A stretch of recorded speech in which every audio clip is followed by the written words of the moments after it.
membuat akhirnya tidak sadar di dalam alam bawah sadar kita terekam bahwa oh ini penyakit yang berbahaya, sangat berbahaya dan bisa mengenai saya. Karena ketakutan kita, jadi kita seolah-olah merasa kita ini terinfeksi. Shalom. Kembali lagi bersama Putri dan Dimas di podcast GKJ Cilacap. Halo Mas Dimas. Halo Mbak Putri. Apa kabar? Baik Mbak. Iya. Wah, kita ketemu lagi ya. Iya. Kemarin kita berpisah nih. Iya. Satu episode. Ya, Mas Dimas. Kita masih masuk di pandemi COVID ya. Maksudnya kita masih mengalami pandemi ini gitu. Gimana Mas Dimas kabarnya selama pandemi? Ya cemas-cemas, khawatir gimana gitu Mbak. Cemas-cemas khawatir. Takut ya? Takut. Aduh. Ya, was-was lah Mbak. Iya, aku terpapar nggak ya? Gitu ya. Iya, sama aku pun juga gitu. Apalagi waktu pertama kali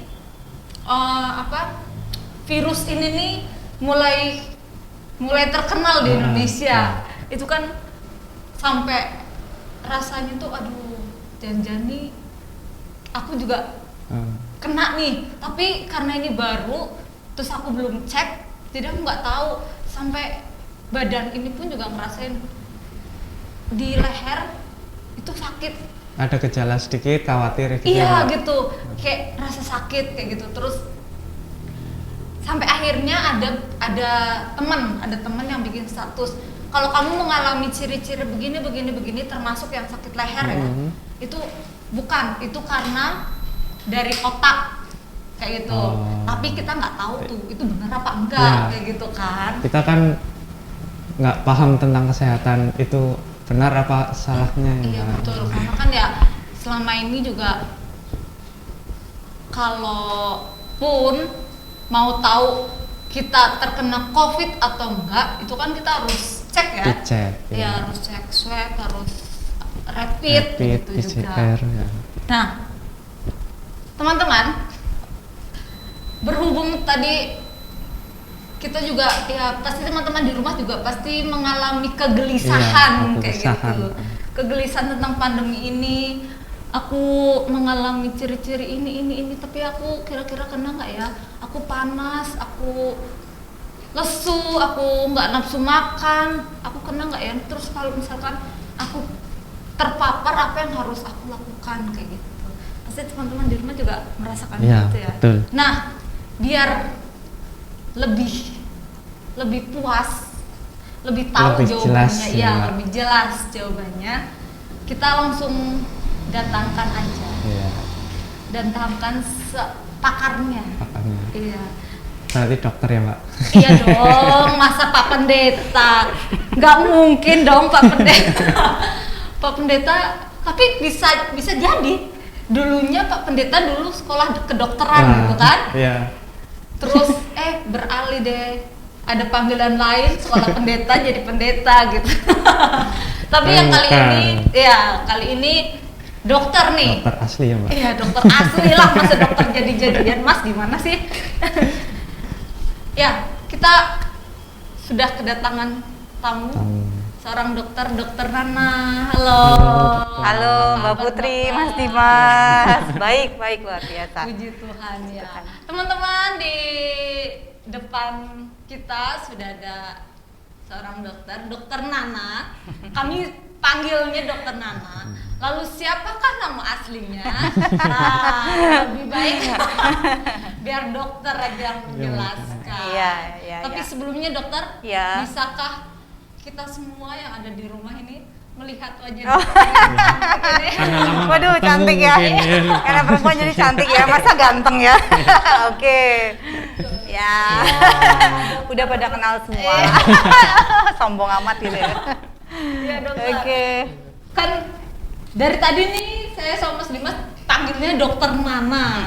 Sebenarnya siapa sih nama aslinya dokter? Sama aja sih semuanya mau Dokter Nana. Kalau Nama asli saya sebenarnya Dokter Suryana, cuma nanti di KTP juga beda. Jadi daripada bingung, ya udah Dokter Nana aja. Itu nama dari kecil sebenarnya. Nama dari kecil Iya. Suryana. Iya. Cuma ya kita sering Akrabnya. Iya, akrabnya Dokter Nana, boleh. Iya. Yang mana santainya aja. Iya. Yang penting saya ngerti, saya dipanggil. Gitu. Dokter Nana ini kan adalah seorang dokter. Iya, kita kan panggilnya dokter ya. Iya, seorang dokter. Apakah itu cita-cita dokter dari kecil ya? Dari kecil ya memang salah satu cita-citanya dokter. Terus kebetulan sudah lulus sekolah bingung mau kemana, ya udah ambil kedokteran aja. Ya dari kecil sih sebenarnya Mbak Putri. Terus cuma memang milih kedokteran karena nggak ada matematikanya Mbak Putri. Nggak ada, tapi ketemu fisika ternyata. Ketemu fisika ternyata, nggak ada matematika tapi ketemunya fisika, ya udah. Fisika juga menghitung ya? Fisika lebih susah sebenarnya karena matematika yang diterapkan ya kan. Ya udahlah. Ya dokter bekerja stay-nya di Cilacap. Ya, saya di Cilacap.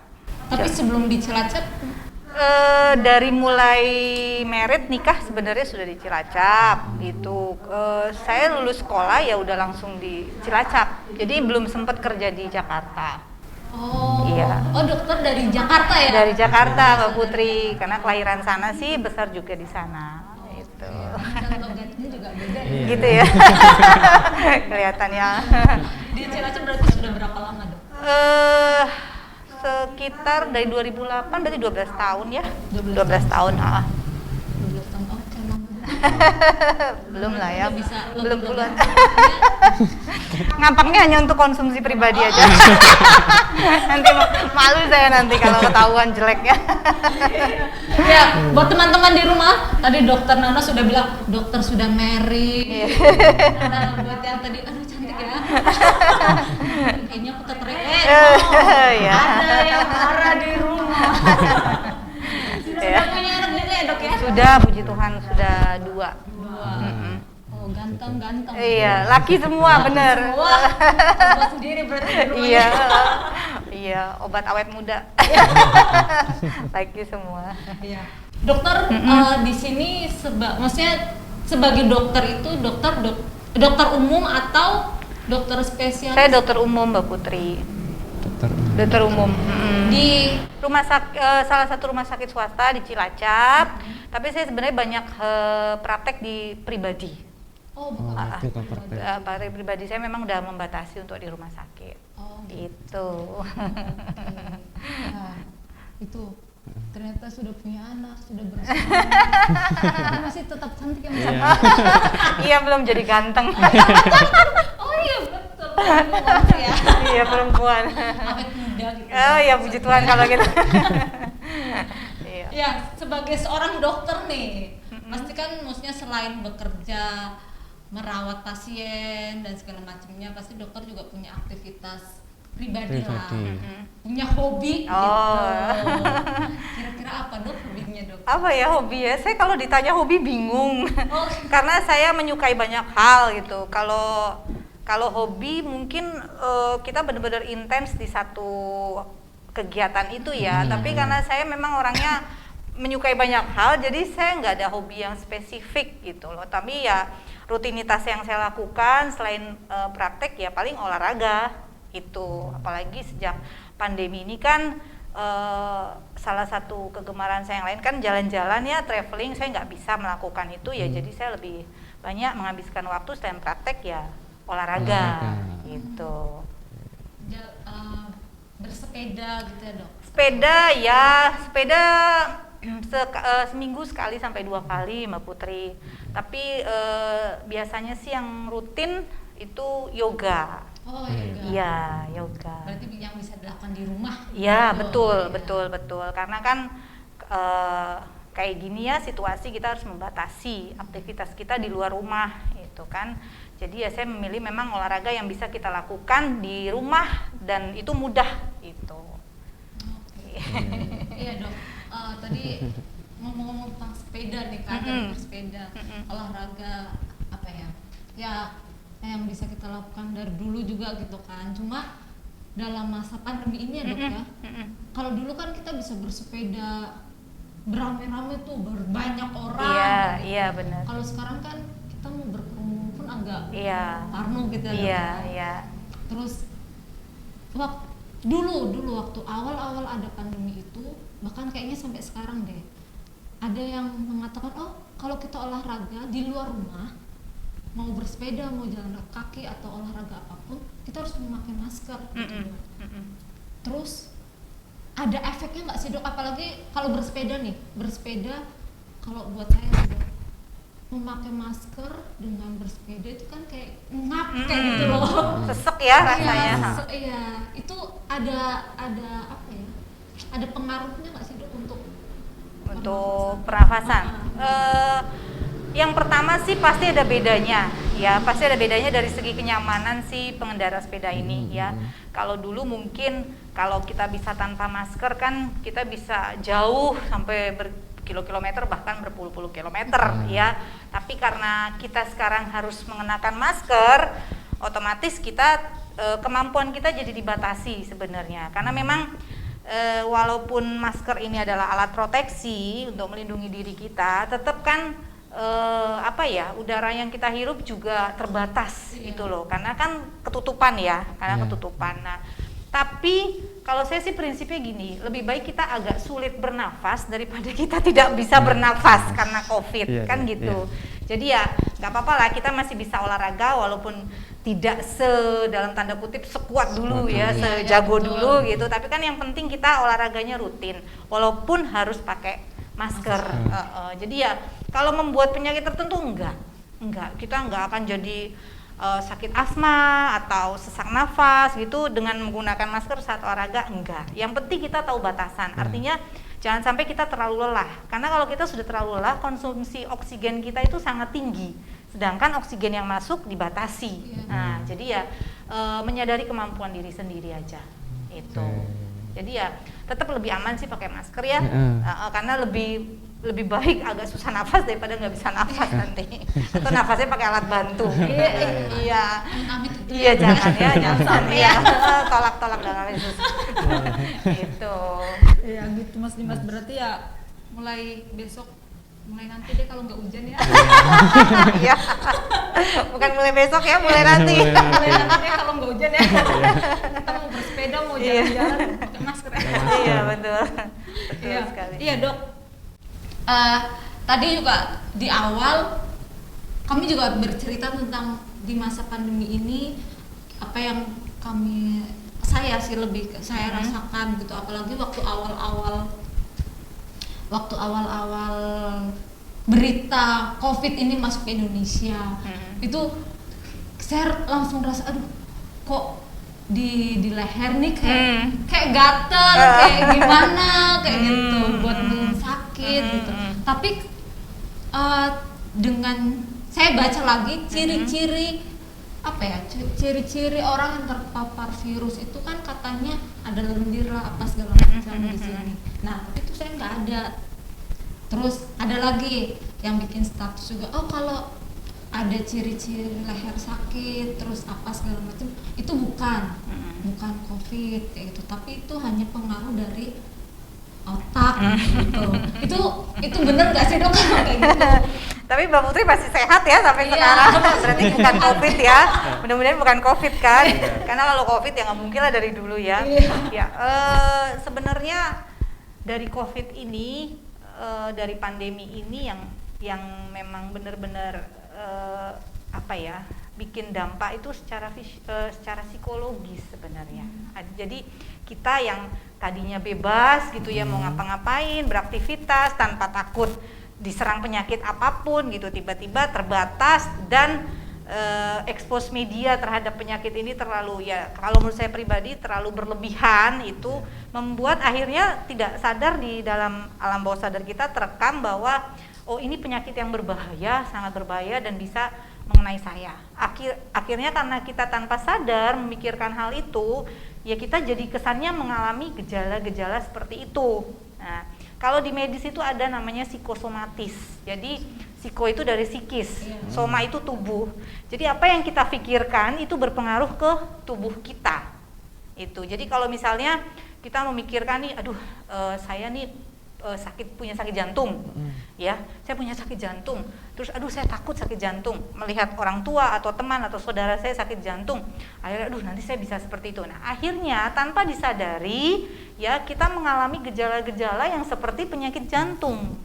Itu ya, kok saya merasa jadinya dada saya deg-degan ya, atau ini saya sakit ya, kok saya merasa berat ya. Nah itu namanya psikosomatis. Jadi apa yang kita pikirkan itu jadi kita seperti mengalami hal itu. Demikian juga dengan penyakit COVID ini, karena ketakutan kita, jadi kita seolah-olah merasa kita ini terinfeksi. Ya. Nah padahal belum tentu gitu. Makanya memang kita harus mencari sumber yang benar untuk mengetahui lebih dalam tentang penyakit COVID ini supaya kita nggak salah gitu. Jadi kalau kita baca media elektronik itu kita harus pilih-pilih. Nah, jadi jangan dari yang sumber yang ya belum bisa dipastikan lah kebenarannya itu. Tapi itu bisa terjadi nggak dok? Maksudnya dari apa tadi? Psikosomatis, ya. Itu terus akhirnya kita kan mengalami tanda-tanda itu.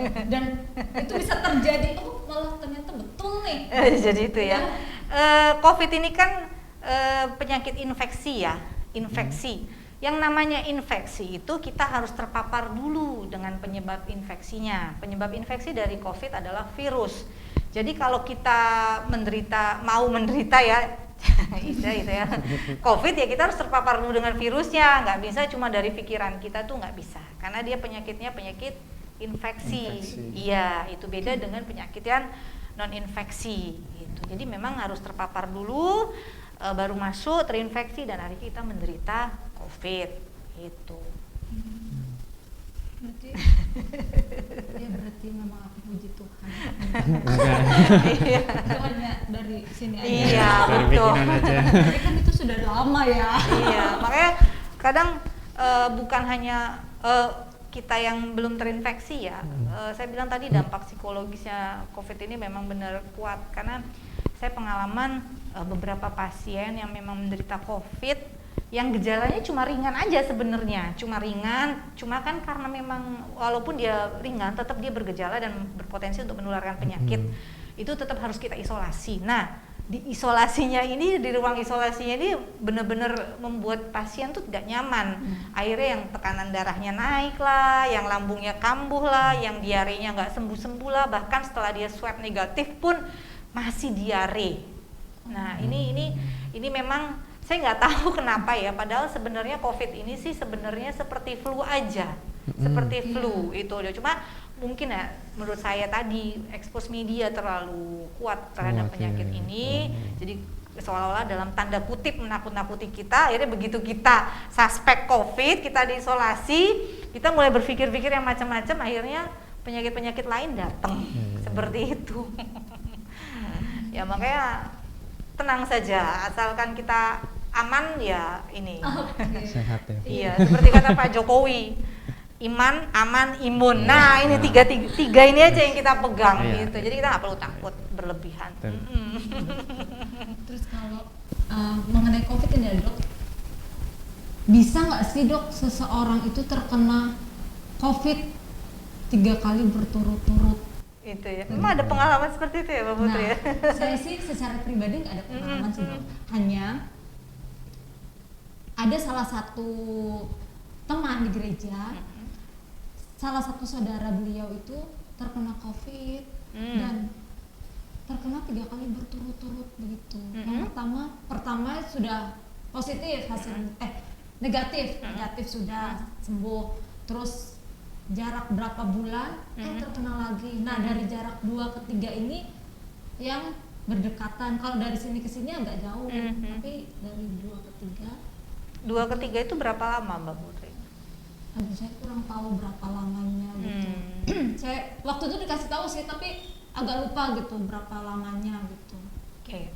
Kalau selama hampir setahun ya kita ini pandemi di Indonesia, memang nggak hanya ilmuwan di Indonesia juga, di luar negeri juga memang kita benar-benar karena ini global ya, benar-benar dalam tanda kutip kita tuh bingung sebenarnya ya.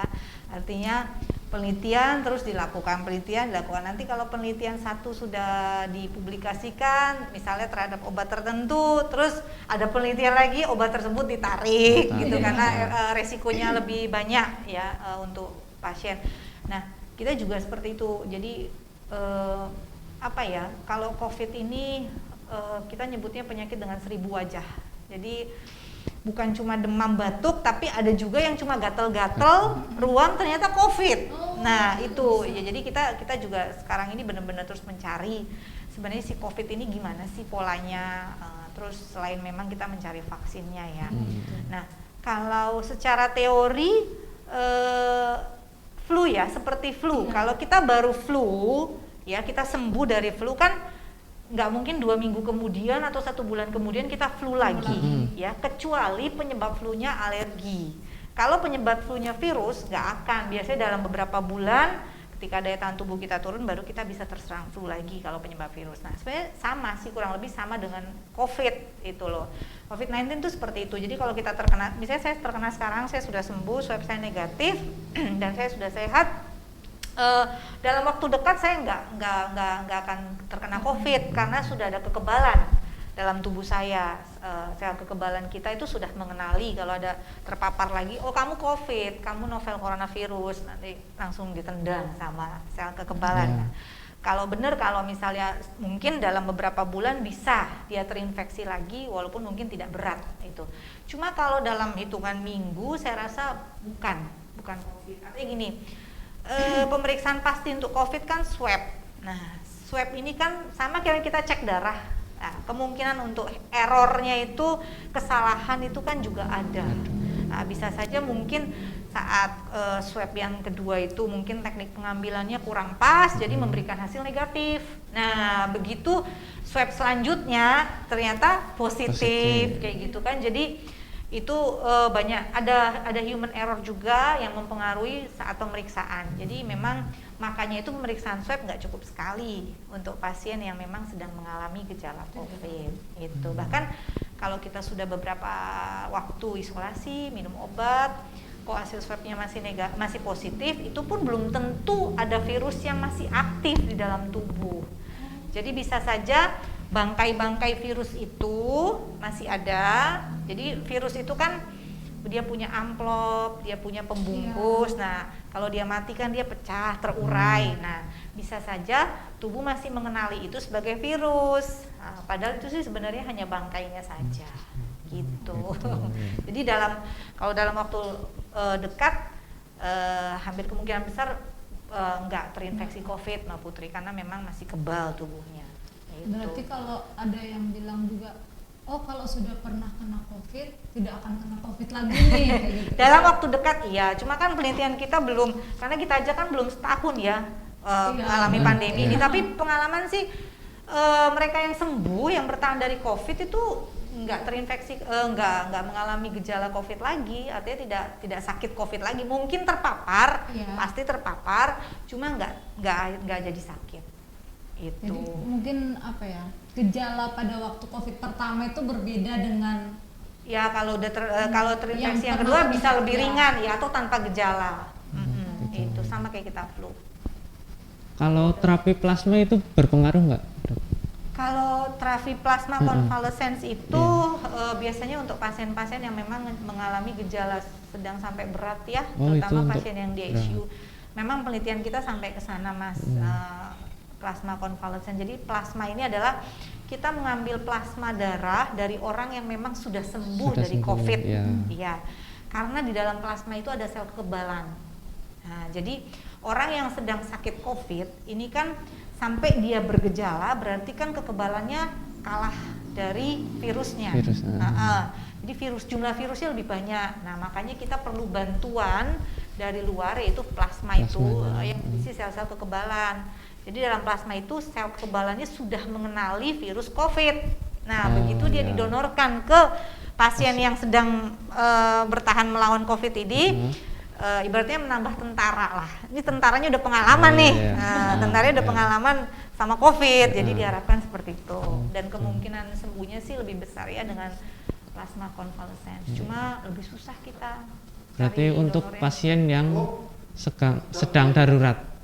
Yang Ya, ICU pasien yang khusus- memang membutuhkan ya, artinya memang yang ancaman gagal nafas itu, itu ataupun memang yang pasien yang memang sudah koma. Itu. Ancaman gagal nafas tuh maksudnya? Artinya kita masih bisa bernafas, tapi ada kemungkinan kita akan berhenti nafasnya dan harus dengan alat bantu ventilator itu. Jadi pasien-pasien yang di ICU itu bukan cuma pasien-pasien yang koma, tapi pasien yang memang kalau kita observasi secara klinis, oh nanti pasien ini bisa gagal nafas, artinya nafasnya bisa berhenti sewaktu-waktu dan butuh alat bantu nafas gitu. Gitu. Tapi tenang aja, masih banyak orang yang tanpa gejala daripada yang di ICU ya. Cuma jangan sampai terbalik angkanya. Nanti saya repot. Itu kami yang di rumah sakit yang yang repot. Kita kan juga kemarin bulan apa sih ya yang mulai vaksin ini sudah masuk ke Indonesia dan segala macam gitu. Itu vaksin yang kita terima dari kecil dengan vaksin yang untuk corona ini berbeda sekali kan dok, atau gimana? Berbeda pasti Mbak Putri. Bahkan dengan vaksin flu itu berbeda. Jadi satu vaksin itu khusus untuk satu penyakit. Nah, jadi walaupun sama-sama flu, tapi kalau strain virusnya beda nggak bisa. Jadi sempat ada ya boomingnya untuk mencegah supaya nggak kena, lumayan lah untuk nambahin kekebalan, akhirnya kita vaksin flu. Sebenarnya itu sia-sia, nggak perlu gitu loh, nggak perlu karena memang vaksin untuk COVID-19 ini belum ditemukan. Nah, kemarin memang ada berita bahwa sudah diimpor ya dari China ya, dari China ke Indonesia. Cuma kita dari organisasi profesi IDI sendiri masih harus menghimbau itu untuk dilakukan riset. Jadi jangan karena terburu-buru ya untuk supaya mengatasi pandemi ini, akhirnya kita mengesampingkan resiko yang lain gitu, karena yang namanya vaksin itu kan ada dua, satu virus yang dilemahkan ya, virus yang dilemahkan atau salah satu komponen dari virus, misalnya bungkusnya atau bagian tubuhnya itu yang dimasukkan ke tubuh. Nah, vaksin apapun itu punya resiko, punya efek samping kepada manusia karena manusia itu sifatnya individual. Jadi Mbak Putri sama Mas Dimas walaupun saudara tetap individu yang berbeda. Nah, itu. Jadi ya kita berharap dengan adanya vaksin ini merupakan kabar baik buat kita, ibaratnya oase lah di tengah padang gurun ini kan kita sudah begitu lama ya dan menderita gitu kan. Jadi ya mudah-mudahan memang bisa berjalan lancar ini program vaksin ini. Mesti Mas, beberapa temanku nih dia ada yang terpapar gitu, terpapar dan terkena apa bedanya? Terpapar ya terkena sebenarnya. Terpapar itu artinya kita kontak dengan virus itu dan virusnya bisa masuk tapi belum tentu dia bertahan virusnya. Nah itu. Jadi temanku tuh ada yang terkena COVID itu kan dok.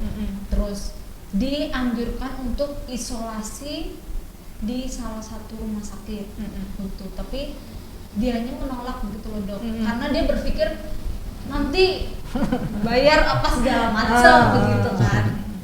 Jadi dia isolasi mandiri di rumah. Tapi memang dia tidak menjelaskan alasannya kenapa dia tidak mau di rumah sakit. Iya, di rumah sakit. Dia hanya menjelaskan alasannya ke beberapa orang tertentu, orang terdekatnya aja begitu. Dan akhirnya dia isolasi sendiri di rumah. Nah, kira-kira dok, apakah kalau misalkan kita isolasi di rumah sakit begitu, itu kita mengeluarkan biaya secara pribadi kah atau dapat dari bantuan pemerintah atau bagaimana? Oke. Jadi kalau untuk COVID itu kan ada kriterianya ya. Jadi kalau orang tanpa gejala, kalau dia sudah terkonfirmasi positif COVID, memang harus isolasi di rumah. Nah, ada juga orang yang selain orang tanpa gejala, bisa orang yang mungkin gejalanya ringan itu bisa diisolasi di rumah ya. Nah, Untuk ringan sampai sedang itu sebaiknya isolasi di rumah sakit. Karena apa? Karena kita tidak tahu suatu saat keadaan kita memburuk atau membaik gitu. Dan orang yang misalnya terkena COVID dan demam itu berpotensi kuat untuk menularkan COVID. Jadi harusnya memang dirawat di rumah sakit karena kasihan orang yang di rumah, mereka terpapar dengan virus COVID ya. Walaupun isolasi mandiri di rumah nggak mungkin kita nggak kontak, itu nggak mungkin ya.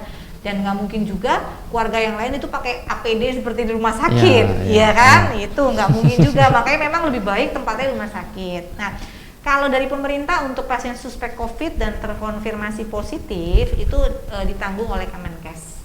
Jadi nggak usah khawatir itu, baik itu yang punya BPJS maupun belum punya BPJS tetap ditanggung oleh pemerintah. Iya, itu asal ikuti prosedurnya. Itu. Di sini kan kalau di Cilacap rumah sakit rujukan untuk COVID itu RSUD Cilacap, RSI Fatima, Santa Maria. Kalau untuk tempat isolasi kan di dulu yang hotel at home. Nah, itu untuk orang tanpa gejala sampai gejala ringan gitu. Nah, itu semua ditanggung sama Kemenkes. Gitu. Jadi nggak perlu takut kita. Cuma memang ya itu saya bilang tetap kita mencegah lebih baik karena kalau rumah sakitnya full kita mau tidur di mana kalau sudah sakit ya kan itu. Iya, terus ngomong tentang COVID nih dok, orang tua saya dok, iya, dia selalu bilang, oh pakai tisu, jadi tisunya dikasih minyak kayu putih gitu, terus dimasukin ke dalam masker gitu. Oh iya. Fakta atau? Untuk apa itu Mbak Putri? Untuk ngangetin atau untuk? Katanya biar biar tidak terpapar virus begitu. Iya. Saya juga dengar itu, maksudnya WhatsApp ya, ada yang diminum minyak kayu putih ya, karena minyak kayu putih eukaliptus ya, sempat ada kabar kalau eukaliptus itu bisa membantu membunuh virus ya. Sebenarnya secara saintifik, secara kedokteran belum ada penelitiannya. Kalau memang kita mau ngolesi dengan minyak kayu putih, monggo silahkan. Tapi secara kedokteran, secara medis itu belum ada bukti kalau memang bisa membunuh virus COVID itu. Kita pakai masker itu kita tetap terpapar karena kita nggak tahu siapa orang yang kita temui itu. Di dahinya kan nggak ada tulisan saya membawa virus, saya bebas virus ya kan, nggak ada. Terpapar sekali terpapar, cuma kan bagaimana caranya walaupun kita terpapar kita tidak terinfeksi. Nah itulah gunanya alat proteksi diri gitu. Jadi mau ditaruh minyak apapun monggo silakan, tapi manfaatnya untuk membunuh virus belum bisa dibuktikan. Berarti kayak misalkan kayak jahe itu yang jamu-jamuan pon-pon ya. Ya pon-pon sempet sold out loh itu di pasar. Pon-pon yang tadinya kita nggak pernah tahu kan. Saya juga baru tahu pon-pon itu ternyata yang jual-jual pinggir jalan yang kalau wedang ya. Iya itu ya. Oh ya sempet sold out. Ya itu ya, kita Indonesia memang negara yang kaya kan rempah-rempah. Makanya jadi rebutan oleh negara lain kan. Ya luar biasa memang berkat Tuhan. Nah cuma memang saya menyadari kelemahan di negara kita adalah penelitian itu belum untuk bahan tradisional, memang belum sekuat negara-negara yang timur lain seperti Jepang, Cina, Korea. Mereka kan memang ilmu kedokteran barat dan timurnya itu seimbang.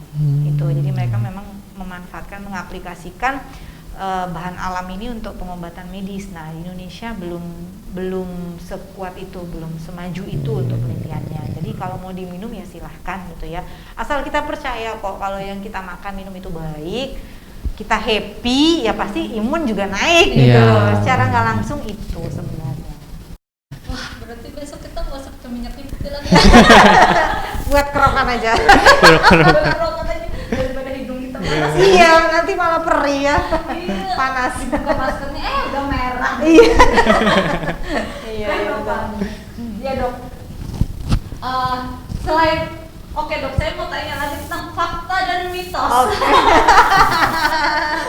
Kalau tadi kita bahas tentang corona gitu. Iya, Dok. iya. Nah, ini tentang bawang-bawangan nih dok, bawang merah, bawang putih. Saya lihat di YouTube gitu, bahkan ya tidak di YouTube juga sih dok, bahkan di kehidupan pribadi saya nih. Gitu gimana? Kalau saya sakit gitu, orang tua saya kasih bawang merah, potongan bawang merah gitu, ditaruh di tempat kecil terus ditaruh di ujung ruangan. Oh gitu ya. Katanya pasang ini biar penyakit itu terserap di situ gitu ya. Terus kamar mulai bau bawang. Itu bener nggak dok, maksudnya apakah bawang merah itu bisa untuk menyerap bawang merah atau bawang putih Penyakit gitu. Iya. Kalau saya dulu ngalamin waktu kecil itu dibalurkan, dioles sama minyak gitu. Kalau ditaruh di pojok di ruangan-ruangan, memang sekali lagi saya belum pernah baca penelitiannya secara medis ya. Kalau memang dengan begitu kok membuat kita akhirnya itu kalau menurut saya sugesti ya.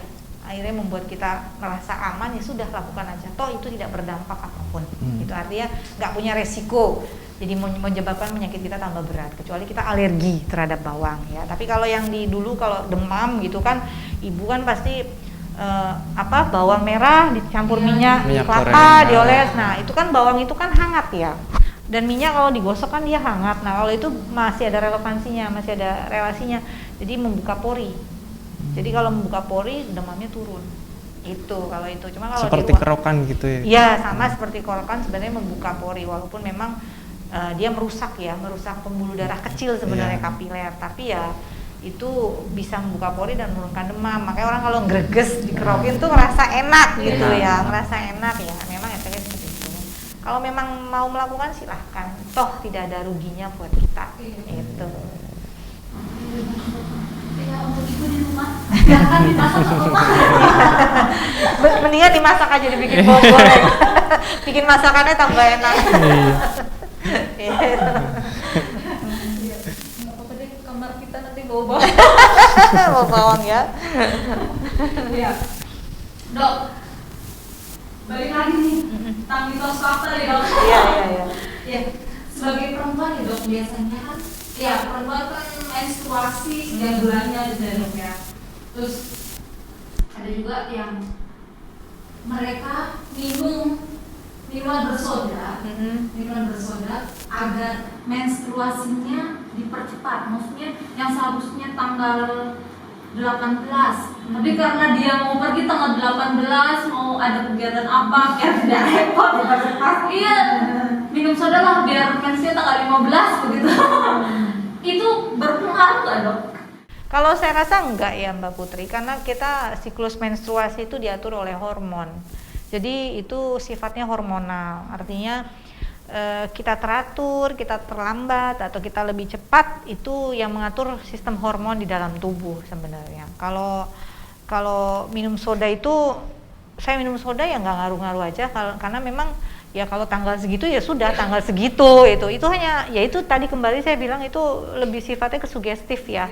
Artinya kita percaya bahwa haid kita akan maju ya, kita minum itu dan akhirnya maju. Nah itu karena hormon itu pun dipengaruhi oleh psikis. Jadi kalau kita stres, capek, baik itu fisik dan psikis, maka hormon pun bisa terganggu keseimbangannya. Kalau pada perempuan bisa akhirnya haidnya jadi mundur. Nah seperti itu.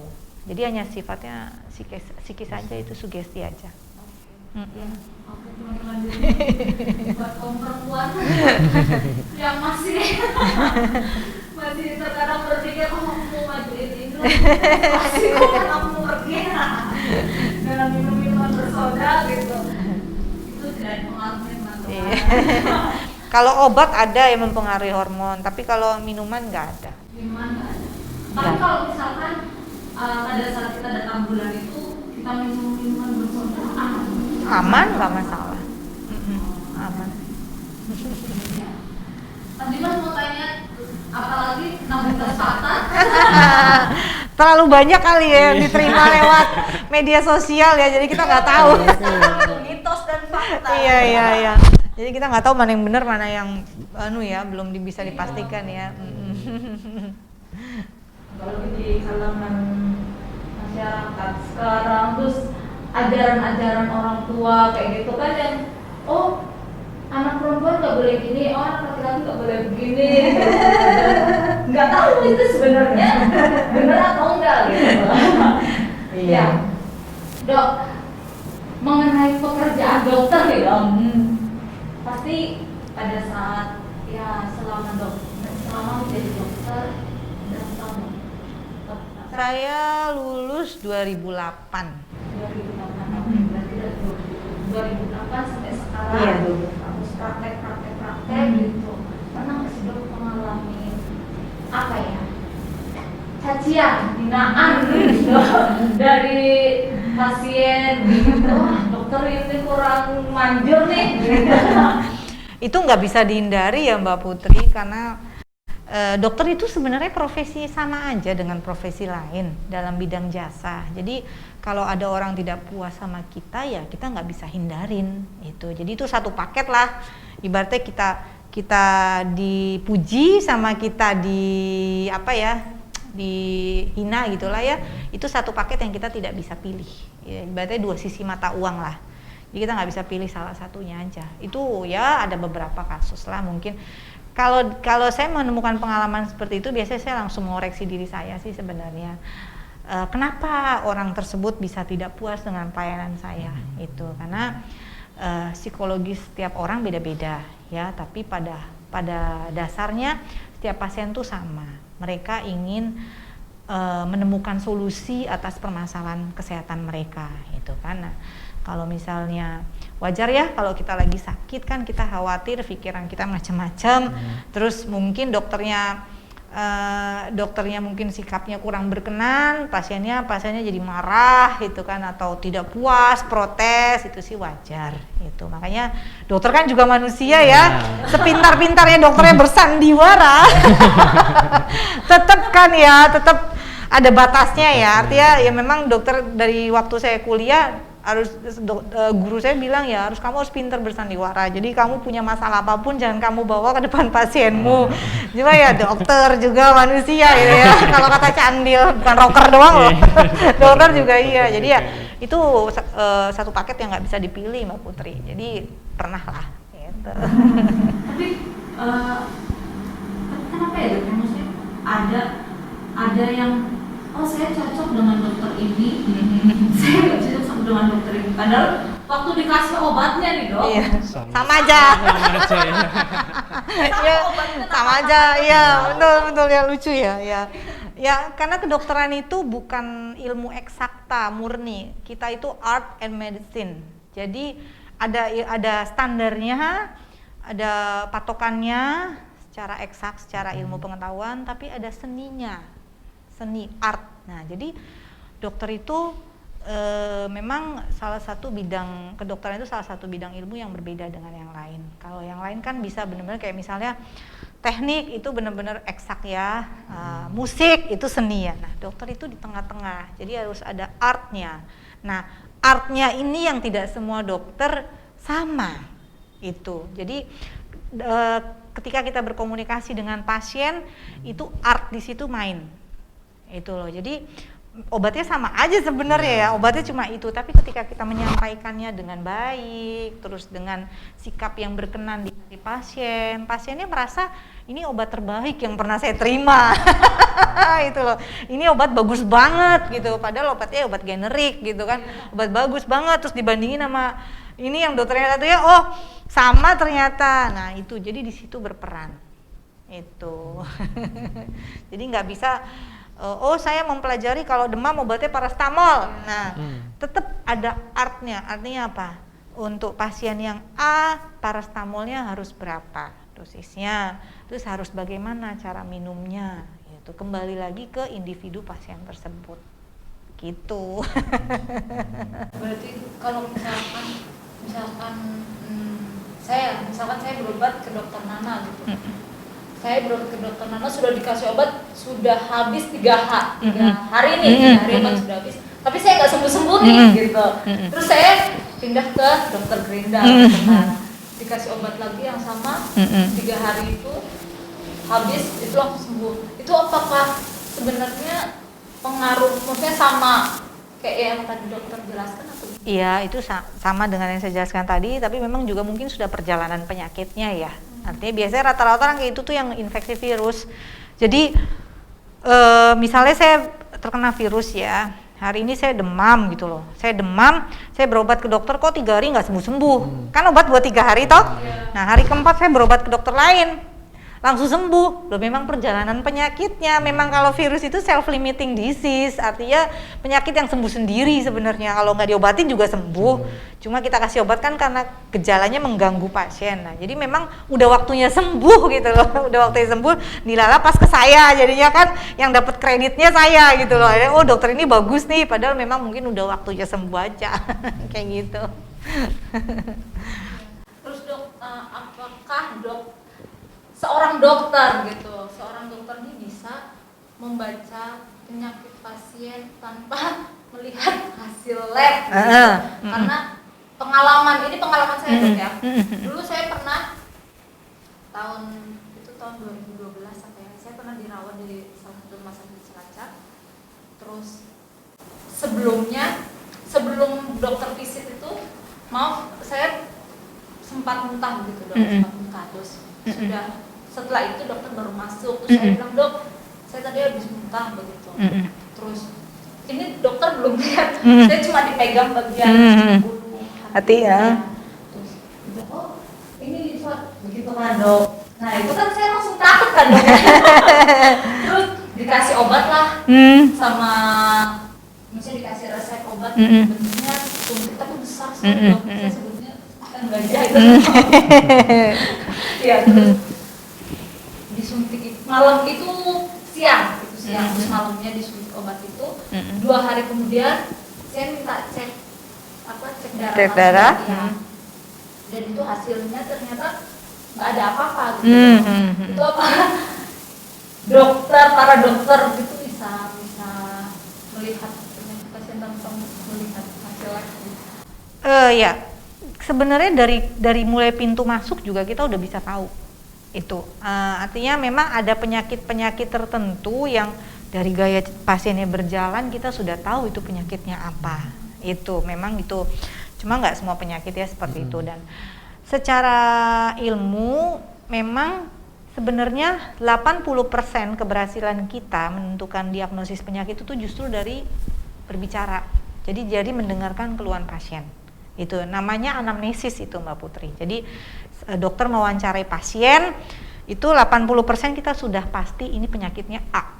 Nah, pemeriksaan laborat itu penunjang untuk menunjang anamnesis kita yang di awal itu. Jadi karena itu penunjang, tetap komponen utama untuk menentukan diagnosis penyakit itu pertama dari anamnesis, dari wawancara dengan pasien. Jadi kita mendengarkan pasien keluhannya apa, oh kita udah berpikir ini. Nanti pasien yang ngomong lagi begini, makin sempit lagi. Pasien begini makin sempit lagi. Nah, pemeriksaan penunjang, laborat, radiologi, ronsen, ya, CT scan dan sebagainya itu untuk menunjang, untuk memastikan kalau yang kita pikirkan itu benar, yang dokter duga itu benar. Itu seperti itu. Jadi nggak usah baca lab. Jadi waktu pasiennya masuk ke ruang praktek juga saya udah tahu, oh sakitnya ini, misalnya usus buntu dari cara jalan pasiennya saya udah bisa tahu ini pasien ini kemungkinan besar usus buntu. Itu kayak gitu. Belum berani langsung mengatakan iya, karena ada pemeriksaan fisik. Nah, jadi setelah wawancara kita periksa fisik ya, kita lihat, kita dengar gitu kan, baru kalau misalnya kita belum bisa memutuskan ini penyakitnya A atau B, baru kita lakukan pemeriksaan penunjang laboratorium yang tadi gitu.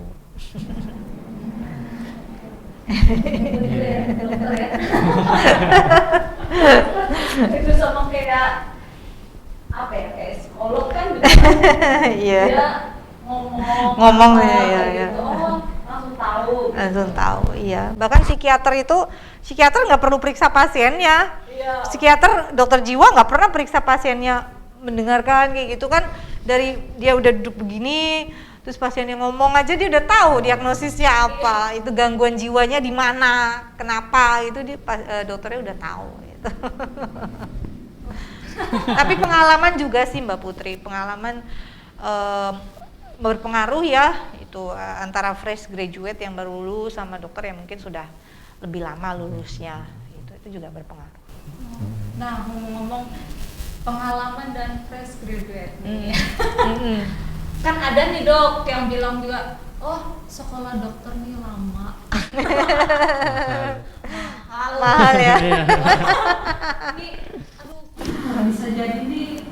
Aku nggak nikah nih karena harus ambil ini gitu. Karena beberapa teman saya juga di kampus yang ambil kedokteran, dia bilang, wah nikahnya umur berapa?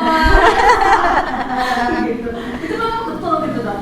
Ya sekolahnya lebih lama memang karena yang dipelajarin lebih banyak sih dan ada prakteknya. Sama bukan hanya dokter sih, sarjana hukum ya yang mau ngambil advokat atau mau ngambil notaris, terus juga apoteker. Kan dari sarjana farmasi terus apoteker mereka harus menempuh pendidikan khusus lain, sama seperti dokter sih. Itu. Cuma kalau saya pribadi ya Mbak Putri, saya bilang sama anak-anak saya kalau bisa jangan jadi dokter. Jadi anu aja artis ya, nanti Momi manajernya ya.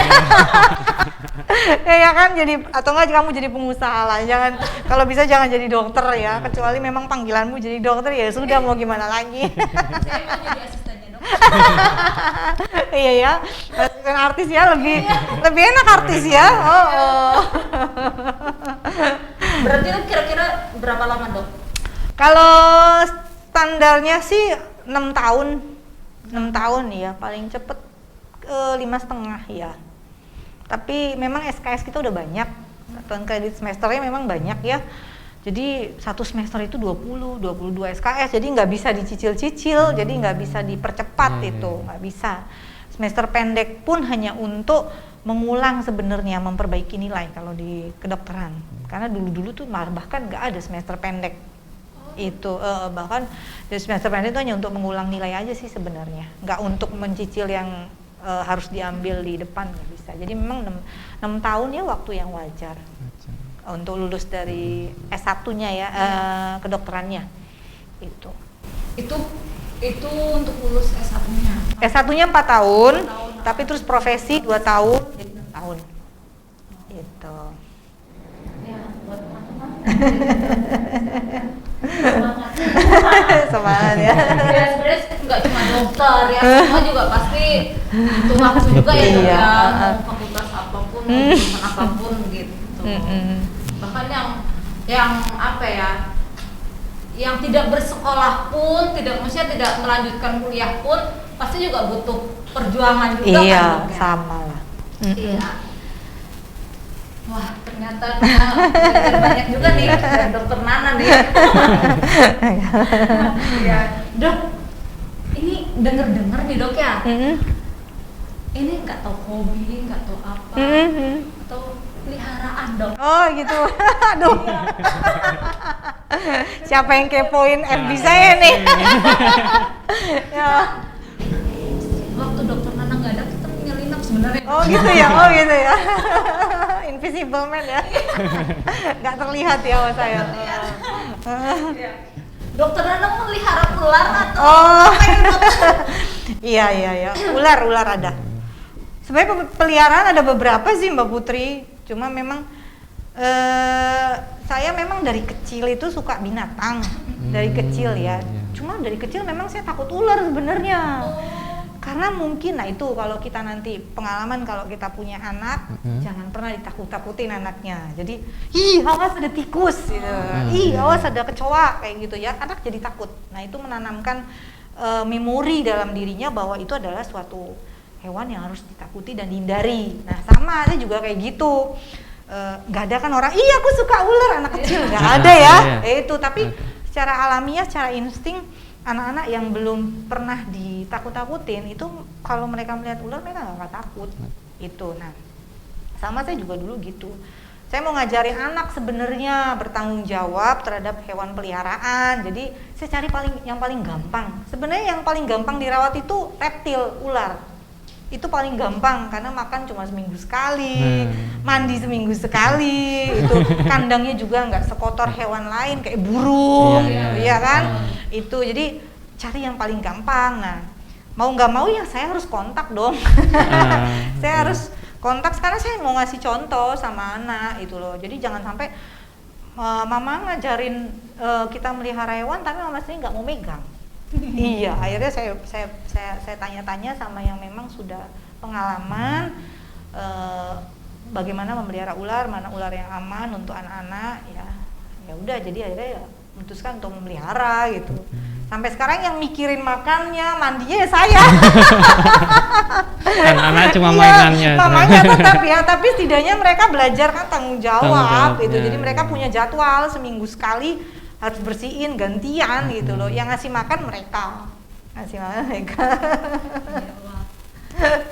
Kalau kayak kemarin nih ya, kemarin dokter juga manusia, dokter apa pendeta juga manusia Iya. yang butuh refreshing segala macam. Ini dokter juga manusia ya. Iya punya hewan peliharaan itu refreshing loh. Kita mau ngeluh apa aja, mereka nggak akan mikirin, ya kan? Mereka tetap nerima-nerima aja. Ular jenis apa itu? Piton, bol piton. Oh, bol piton. Bol piton itu paling aman sih kalau buat yang baru mau melihara reptil, paling aman, paling nurut, paling pemalu sebenarnya. Jadi ular itu sebenarnya paling takut loh sama manusia. Ya baik yang berbisa maupun yang tidak berbisa. Jadi manusia ini memang makhluk yang paling kejam di mata hewan gitu ya.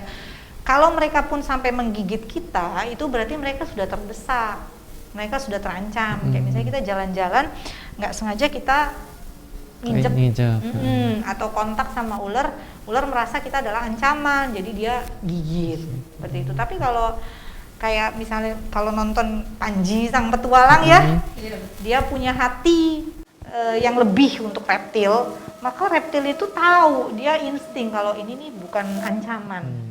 Nah, jadi sama kayak misalnya saya dulu penyuka anjing. Jadi kalau anjing di pinggir jalan itu ya, yang anak saya nggak bisa pegang karena nggak mau, anjingnya bisa saya pegang.